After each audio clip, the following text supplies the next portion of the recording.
4 ፊት 6 ክንፍ በመዓልትና በሌሊት የማያቋርጥ ዝማሬ የሥላሴን መንበር የዓለም መሠረት ጣሏ በፊት ነቢያት በራእይ የተመለከቷቸው ሐዋርያትም ዓይን የሳባቸው እነዚህ 4ቱ እንስሳ እነማን ናቸው? እንደ ሰው፣ እንደ አንበሳ፣ እንደ ላምና እንደ ንስር መልክ የያዙት በእውነት ምንድን ናቸው? ስለ ሰው፣ ስለ አራዊት፣ ስለ እንስሳትና ስለ አዕዋፍ ሳይታክቱ የሚማልዱት የእነዚህ ኪሩቤል ምስጢር ምን ያህል ጥልቅ ነው! ከሁሉም በላይ ደግሞ ይህንን የግርማ ሞገስ መንበር ከኪሩቤልና ከሱራፊል ጋር ሆኖ የማያንቀላፋው ጠባቂ ተብሎ የሚጠራው 7ኛው ሊቀ መልአክ ቅዱስ አፍኒን ማን ነው?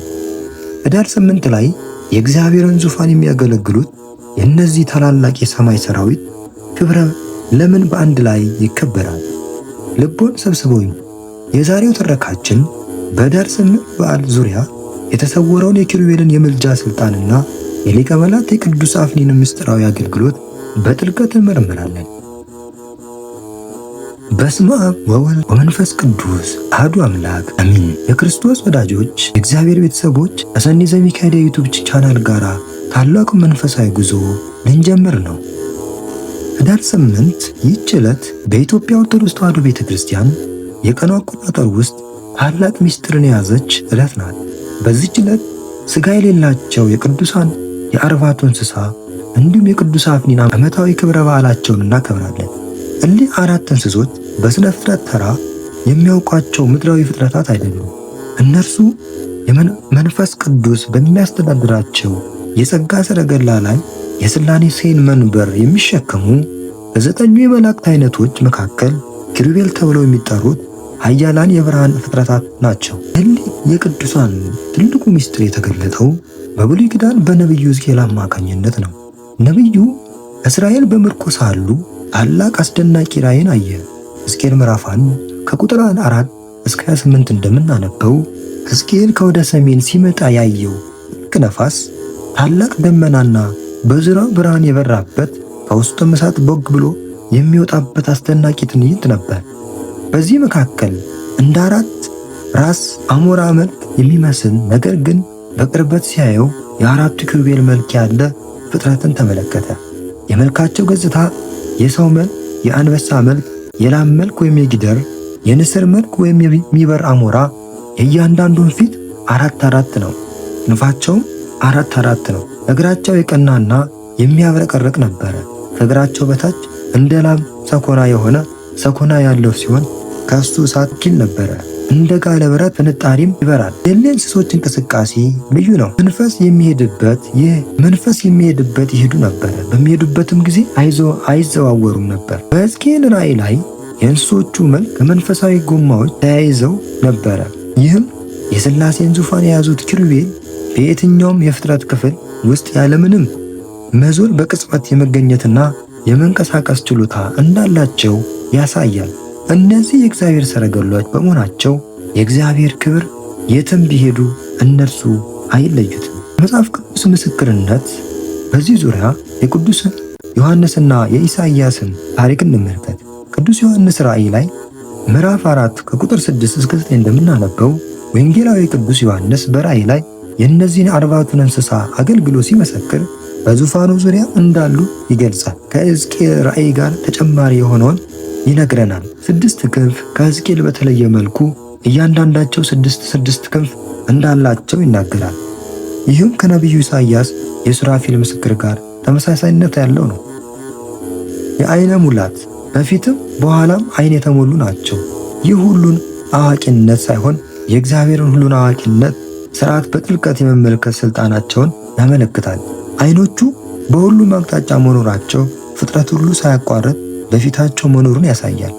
የማያቋርጥ ምስጋና በመዓልትና በሌሊት እረፍት የላቸው። ምስጋናቸውም ለነበረው፣ ለሚኖረው፣ ለሚመጣው ሁሉ ለሚችል ጌታ ነው።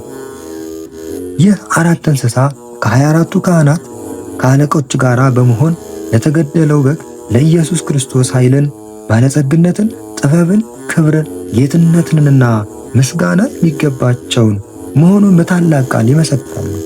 ሲያመሰግኑም አለቆቹ የሚሰግዱ ሲሆኑ 40ቱ እንስሳ ደግሞ አሜን ይገባል በማለት ቃሉን ያጸናሉ። ይህ በሰማይ የሚከናወነው ታላቅ ምስጢራዊ ምስጋና ነው።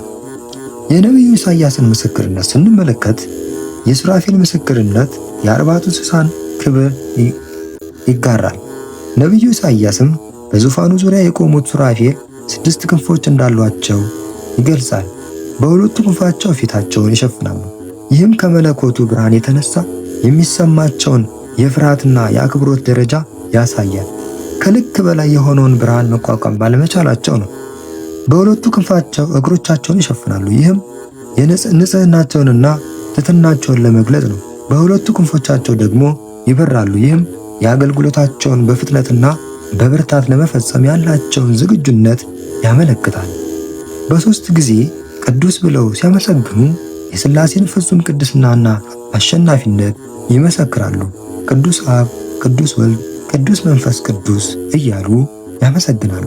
የቤተ ክርስቲያን ሊቃውንት የሕሊና አራቱ እንስሳት 4 ገጾች ከወንጌላውያንና ከክርስቶስ ሕይወት ዋና ዋና ክንውኖች ጋር ያያይዟቸዋል። ገጸ ሰብ የሰው መልክ ያለው እንስሳ ምሳሌነቱ ወይም ትርጉሙ የሥጋዊና የትብስት ሲሆን የክርስቶስን የሰውነት መገለጥና ሰብአዊ ባህሪ ያመለክታል። ትኩረቱም የሉቃስ ወንጌል ላይ የትውልድ ታሪክ ላይ ያተኩራል። የሚወክለው ወንጌላዊም ቅዱስ ሉቃስን ነው። ገጸ አንበሳ የአንበሳ መልክ ያለው እንስሳ ምሳሌነቱና ትርጉሙ የትንሣኤ የመንግሥት ምሳሌ ነው። አንበሳ የኃይልና የንጉሥነት ምልክት ነው። ክርስቶስ አሸናፊ ንጉሥ አድርጎ መግለጽ ነው። የሚወክለው ወንጌላዊም ቅዱስ ማርቆስ ነው። ገጸ ላይም ወይም ደግሞ የላም የጊደር መልክ ያለው ምሳሌነቱ የመስዋዕት የክህነት ነው። ላም ለሥራና ለመስዋዕትነት የምትቀርብ ናት። ክርስቶስን እንደ ታላቅ ሊቀ ካህናት የኃጢአት መስዋዕት አድርጎ መግለጽ ነው። ወንጌላዊም ቅዱስ ማቴዎስ ነው። ገጸ ንስር የንስር መልክ ምሳሌነቱ የመለኮትና የእርገት ነው። ንስር ከፍ ብሎ የሚበርና የረቀቀ ዓይን ያለው ነው። ክርስቶስን ከመለኮታዊነቱና ከዘላለማዊ ቃልነቱ አንጻር መግለጽ ነው። የሚወክለው ወንጌልም ቅዱስ ዮሐንስን ነው። እሊህ 4 ወንጌላውያን ለአንድ አምላክ 4 ልዩ ልዩ ምስክርነቶች ሲሰጡ 40ቱ እንስሳም አንድ የሥላሴ መንበር በ4 አቅጣጫ በመሸከም የአንድ አምላክን መገለጥና ግርማ ይገልጣል። ከሁሉ በላይ ግን ቤተ ክርስቲያናችን ለኅዳር 8 በዓላቸው የምትሰጠው ትኩረት የእሊህ ቅዱሳን ልዩ የምልጃ ሥልጣን መሠረት ያደረገ ነው። 40ቱ እንስሳ የመላእክት ሰራዊት አለቆች በመሆናቸው መሐሪው እግዚአብሔር ስለ ፍጥረት ሁሉ እንዲለምኑት ጠራቢዎቹ አደረጋቸው። እያንዳንዱ ገጽ ደግሞ ስለተወሰነ የፍጥረት ክፍል ይማልዳል። ገጸ ሰብ የሰው መልክ ያለው ስለ ሰው ፍጥረት ሁሉ ይለምናል። ገጸ አንበሳ የአንበሳ መልክ ያለው ስለ አራዊት፣ ስለ ምድረ በዳ የሚኖሩ ይለምናል። ገጸ ላይም የላይም መልክ ያለው ስለ እንስሳት ለሰው አገልግሎት የሚውሉ ይለምናል። ገጸ ንስር የንስር መልክ ያለው ስለ አዕዋፍ ስለሚበሩ ፍጥረታት ይለምናል። ይህ የሚያሳየው እግዚአብሔር በፍጥረቱ ሁሉ ላይ ያለውን ፍጹም ጥንቃቄና ፍቅር ነው።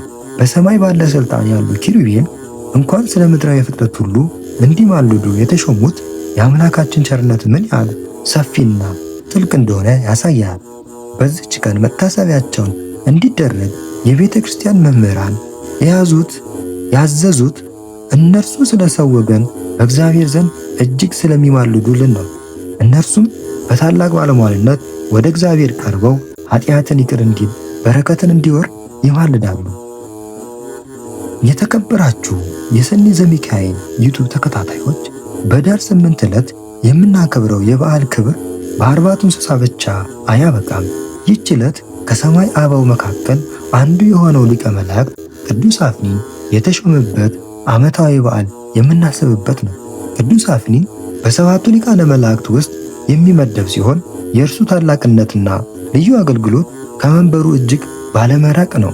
ከዚህ ቀደም ስንተረክባቸው ከነበሩት ከቅዱሳን ሱራፌልና ኪሩቤል ጋር በመሆን እርሱም የልዑል የጌትነቱን ዙፋን ከማያንቀላፉት ጋር የሚጠብቅ ታላቅ መልአክ ነው። ቅዱስ አፍኒን ምስጢራዊ አገልግሎትን ስንመለከት የሄኖክ ምስክርነት በዚህ ዙሪያ ስለ ቅዱስ አፍኒን ክብርና ሥልጣን ከመጀመሪያዎቹ ምስክሮች አንዱ ነቢዩ ሄኖክ ነው። ሄኖክ እንዲህ ሲል ይገልጹታል። ያንን ቤት ሱራፌልና አፍኒን ዙሪያውን እየዞሩ ይጠብቁታል። እነርሱም የልዑልን የጌትነቱን ዙፋን ሲጠብቁ የማያንቀላፉ ናቸው ይለናል። ቅዱስ አፍኒን ደግሞ ከነዚህ 7 ታላላቅ የመላእክት አለቆች መካከል አንዱ ነው። እነዚህም ቅዱስ ሚካኤል፣ ቅዱስ ገብርኤል፣ ቅዱስ ሩፋኤል፣ ቅዱስ ራጉኤል፣ ቅዱስ ዑራኤል፣ ቅዱስ ፋኑኤልና ቅዱስ አፍኒን የዙፋኑ ጠባቂዎች ናቸው። ኅዳር 8 ቅዱስ አፍኒን ይህንን ታላቅ የኃላፊነት ሥልጣን የተቀበለበት በዓለ ሲመት ነው። 40ቱ እንስሳ መንበሩን የሚሸከሙ ሥላሴን የሚያመሰግኑና ስለ ፍጥረት ሁሉ የሚለምኑ ናቸው። ቅዱስ አፍኒን ደግሞ ከኪሩቤልና ከሱራፌል ጋር በመሆን ዙፋኑን የሚጠብቅ የማያንቀላፋ ታላቅ አለቃ ነው። የተከበራችሁ የሰኒ ዘሚካኤል ዩቲዩብ ተከታታዮች ከኪሩቤል የአገልግሎትና የምስጋና ጥልቀት ተምረን ለእግዚአብሔር የሚገባውን ክብር መስጠት አለብን። የመንበሩ አቃቢ የሆኑት 40ቱ እንስሳ በመዓልትና በሌሊት ቅዱስ ቅዱስ ቅዱስ እያሉ የሚያመሰግኑት አምላክ እኛንም ከዚህ ምስጋና እንድንሳተፍ ይሻል። በዛሬው ዕለት የእግዚአብሔርን ታላቅ ሰረገላ የሆኑትን 40ቱ እንስሳና የማያንቀላፋው ጠባቂ ቅዱስ አፍኒን ስናስብ ምስጋናቸውን ለመቀላቀል ለፍጥረታት ሁሉ ያለንን ፍቅር ለመጨመርና የእግዚአብሔርን ታላቅነት ለመመስከር እንጋበዛለን። በረከታቸው ከሁላችን ጋር ይሁን። ይህ የሚሰግዱ የሚያመሰግኑ የሚያመልኩና ስለ ሰው ልጆች የሚማልዱ የኪሩቤልና የሊቀ መላእክት ቅዱስ አፍኒን በዓል በረከት ከሁላችን ጋር ይደር፣ አሚን። ይህ መንፈሳዊ ብረካ ተጠናክሮ እንዲቀጥል ሰኒ ዘሚካኤል ቻናላችንን ሰብስክራይብ በማድረግ ላይክ በማድረግና ይህ ታላቅ ቃል ለሌሎች በማጋራት የበረከቱ ተሳታፊ እንድትሆኑ በትህትና እንጠይቃለን። መልካም የብርሃን በዓል ይሁንልን። የእግዚአብሔር ምሕረትና ቸርነት አይለየን። ይቆየን።